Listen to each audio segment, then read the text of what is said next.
भक्त वत्सल भगवान के जितने भी अवतार हैं वह सभी शाश्वत सुख के समुद्र हैं। उनके नाम और रूप, लीला आदि का कोई और छोर नहीं है, अनंत हैं वो। उन्हें हम न तो गा सकते हैं पूरा और न समझ सकते हैं। जीवों का उद्धार करने के लिए अवतार लेकर भगवान लीलाओं का विस्तार करते हैं। जिस भक्त का मन भगवान के जिस रूप में लग जाता है उसी रूप में रम जाता है, उसी रूप से संबंधित प्रेम भाव जगने लगता है। और ये बात हम सबके अनुभव की है। भगवान के सभी रूप अनंत सुख देने वाले हैं, अनंत सागर हैं। अतः प्रेम भाव की तरंगों का आर पार भला कौन पा सकता है। आचार्यगण ऐसा कहते हैं। सभी अवतार नित्य हैं और ध्यान करते ही हृदय में प्रेमानंद का प्रकाश कर देते हैं, इसमें कोई शक नहीं है। जैसे ही हम भगवान के किसी भी स्वरूप का चिंतन करते हैं और वो हमारे ध्यान में और ख्याल में आता है और हमने भगवान के विषय में बहुत अच्छा सुन रखा है तो एकदम हृदय प्रेम से भर जाता है। तब वह भक्त ऐसा सुखी हो जाता है जैसे दरिद्र धन पाकर होता है। अब एक शब्द आता है, केसिन कुटिलताई ऐसे मीन सुखदाई। प्रियादास जी का ये बहुत सुंदर पद है। जैसे केसों की कुटिलता मतलब जो घुंघराले बाल होते हैं, तो घुंघराले बाल बहुत अच्छे माने जाते हैं और वो बड़े सौंदर्यपूर्ण कहा जाता है, बड़े इसके घुंघराले बाल हैं। तो केसों की कुटिलता किसी भी स्त्री के शरीर पर भूषण का काम करती है। वैसे ही मीन, बारहा, नरसिंह इत्यादि जो भगवान के अवतार हैं, यह देखने में चाहे कैसे हों लेकिन इनके जो कार्यकलाप हैं वो भक्तों को असीम सुख और आनंद और प्रेम देने वाले हैं। सभी अवतार नित्य एवं पूर्ण हैं।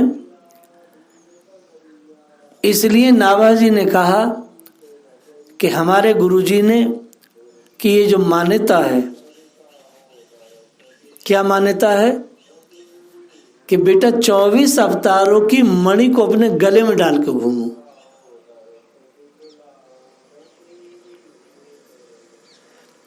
चौबीस अवतार जो भगवान के हैं, इन नगों को 24 नगों को 24 मणियों को अपने गले में डाल के घूमो बेटा। तो गुरुजी क्यों बोले 24 अवतारों की मणियों को इसलिए घूमो क्योंकि इन 24 में से ही कोई भक्त है भगवान का। तो जब तुम 24 अवतारों में भेद बुद्धि ना करोगे, सब में तुम्हारा एक रस रहेगा, तो सारे भक्तों के जो चरित्र हैं वो तुम्हारे मन मस्तिष्क में उभर आएंगे। जब तुम भेद करोगे ना जी हमको तो भैया बस बाकी से हमारा कोई, अच्छा हमने खुद भी अनुभव किया है। जब मंदिर जाते हैं तो मंदिर में सीताराम, राधे श्याम, शिव इत्यादि सब पधारे हैं, लेकिन हम कृष्ण पर ही जाकर टिक जाते हैं और बाकी सबको ऐसे थोड़े में निपटा देते हैं। लेकिन भक्तमाल को इसलिए पीएचडी कहा है, भक्तमाल को इसलिए सर्वोपरि कहा कि भक्तमाल वास्तव में भक्तमाल ये दुर्लभ है, दिव्य है। इसमें बिल्कुल खोल के रख दिया उपनिषद को कि तुम कहीं भी भेद बुद्धि मत करो। जैसे नामदेव जी ने जैसे ही लंबोदर भूत को देखा, भयानक भूत को, तो देखा अरे वाह वाह वाह विट्ठल, आज तो भाई अजीब श्रृंगार करके आए हो यार, मजा आ गया। इतना बड़ा भूत था। उस भूत को देख करके बोले विट्ठल आज का श्रृंगार तो गजब का है भाई, ये तो मैंने कहीं शास्त्रों में न पढ़ा और ना ही मैंने संतों के मुंह से सुना। अब भूत एकदम से अप्रकट होकर के भगवान विट्ठल सामने आ गए। नामदेव तुझे भाई? बोले सरकार मैं तो कहीं भी, मुझे तो आप ही दिखते हैं। मैं अपना ही अनुभव बताऊं, जब मैं नमदेश्वर पर जाता हूँ शिव जी के पास, तो बस राधा राधा और बैठी हैं राधा, हनुमान जी के वो भी राधा। बड़ा मजा आता है ये कहने में और सुनने में, समझने में और देखने का अभ्यास करने में। देख नहीं रहे, देखने का अभ्यास बनाया जा रहा है। पीपल में, बट में, लताओं में, पताओं में, सब में श्री किशोरी जी को देखने का अभ्यास बनाया जा रहा है। उपनिषद तो यही कह रहा है।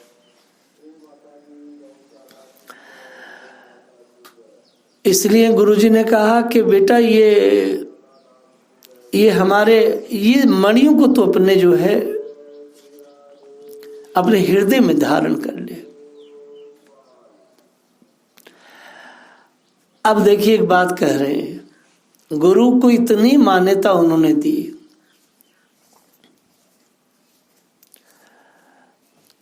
दो चीजें हैं। मैं अभी केशव से और मन प्रकाश से ये बात कह के आया, हमने कहीं रिकॉर्ड में बोलनी है, चलो तुम मुझसे पहले बोल देता हूं। दो चीजें हैं, एक कृष्ण कृपा मूर्ति और दूसरी है कृष्ण मूर्ति। एक है कृष्ण कृपा मूर्ति, एक है कृष्ण मूर्ति। कृष्ण कृपा मूर्ति है साक्षात आचार्य गण गुरुजन, और कृष्ण मूर्ति माने विग्रह आदि। तो आधा समाज तो पूरा का पूरा इन दोनों से विमुख है,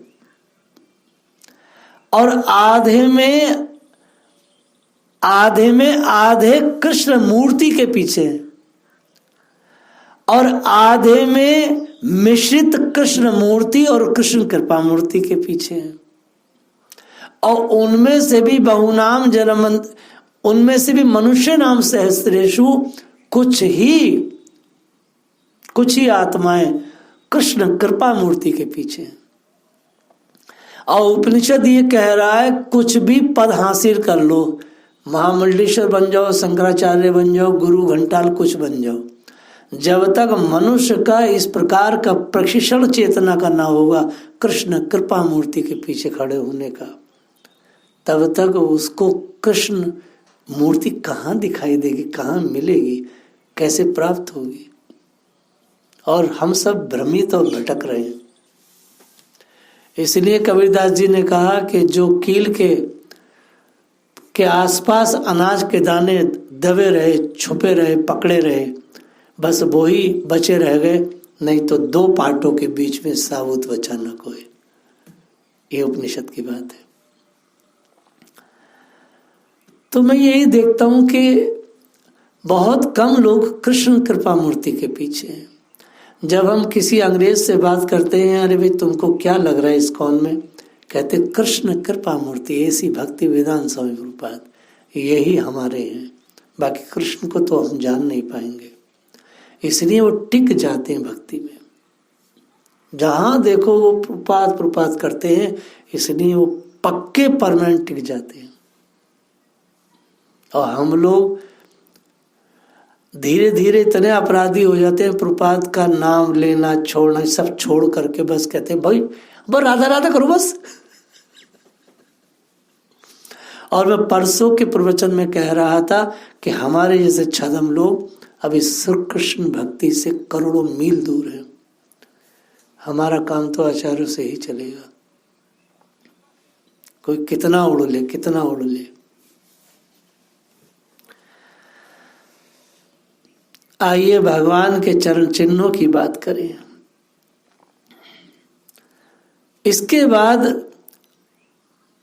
देखिए बहुत ही सुंदर बात है। 24 अवतारों का चिंतन मनन करने के बाद श्री नाभा जी ने भगवान के चरण चिन्हों का चिंतन किया। ये बात मैं अभी परसों भी कह रहा था, जब तक भगवत स्वरूप अवतारों में भेदभाव बना रहेगा तब तक भक्तों में भी भेदभाव बना रहेगा, और जब तक भक्तों में भेदभाव रहेगा तब तक भक्त और भगवंत का जो अभेद जो नाता है वो समझ में ही नहीं आएगा। चरण चिन्ह रघुवीर के संतनि सदा सहाय का, अंकुश अंबर कुलिश कमल जब ध्वजा धेनु पद, शंख चक्र स्वास्तिक जम्बुफल कलश सुधा हद, अर्धचंद्र षटकोण मीन बिंदु उरद रेखा, अष्टकोण त्रिकोण इंद्रधनु पुरुष विशेषा, सीतापति पद नित बसत एत मंगलदायका, चरण चिन्ह रघुवीर के संतनि सदा सहाय का। भगवान सीतापति श्री रामचंद्र के चरणों में अंकुश अंबर वज्र, कमल जब ध्वजा गोपद, शंख चक्र स्वास्तिक जम्बुफल, कलश अमृत कुंड, अर्धचंद्र षटकोण मीन बिंदु ऊर्ध्व रेखा, अष्टकोण चिन्ह भक्तों को मंगलदायक, अष्टकोण त्रिकोण इंद्रधनुष और पुरुष विशेष के ये 22 चिन्ह सदा विराजमान रहते हैं, और ये हमेशा भक्तों के लिए बहुत ही लाभदायक है। 24 चिन्ह दक्षिण पद में कमल में है और 24 वाम पद कमल में है। आप अब बहुत ध्यान से इसे सुने। एक बात स्मरण रखने की है, श्री राम जी के दाहिने चरण में जो चिन्ह है वही चिन्ह जानकी जी के बाईं चरण में है, और ये दोनों पिया पीतम की एक ही बात है। भक्तजन अपनी भावना और चिंतन सामर्थ्य के अनुसार भगवान के चरण चिन्हों का चिंतन करते हैं, लेकिन श्री नाभाजी ने भगवान के इन 22 चरणों के चिंतन का चिंतन किया है। लेकिन आप देखेंगे जो अलंबरदार स्तोत्र है उसमें भगवान के संपूर्ण चिन्हों का चिंतन नहीं किया है, और गोस्वामी जी ने रामचरितमानस में भी भगवान के संपूर्ण चिन्हों का चिंतन नहीं किया है। शंकर चक्र कल्प वृक्ष ध्वजा पताका कमल अंकुश वज्र आदि अनेक चिन्ह जिनमें विराजमान है, वह आपके चरण कमल मेरे मस्तिष्क को कब सुशोभित करेंगे।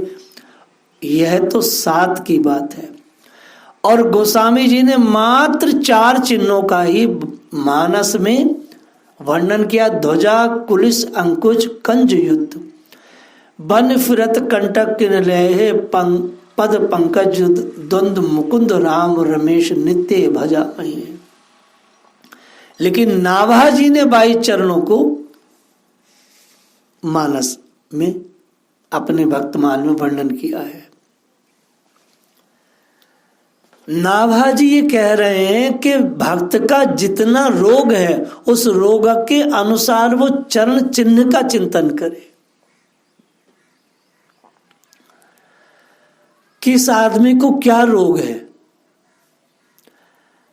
किसी को ज्ञान चाहिए तो उसे चक्र, किसी को विजय चाहिए तो उसे ध्वजा, किसी को अपने ऊपर अंकुश लगाना है, बहुत मन इधर उधर है तो मीन का आदि आदि, किसी को ज्ञान चाहिए और विजय भी चाहिए तो धनुष का।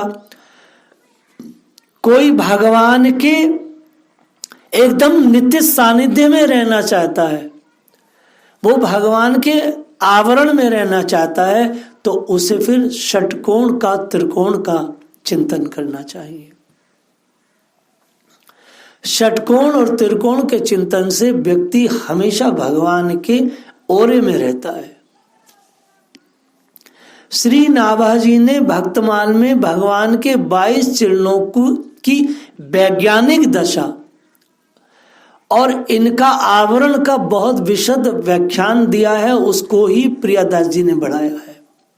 हम 3 दिन भगवान के चरणों पर चिंतन करेंगे, भागवत से और अन्य ग्रंथों से, और ये बताएंगे कि किस चरण चिंतन से कौन सा रोग पूरा कंप्लीट सही हो जाएगा।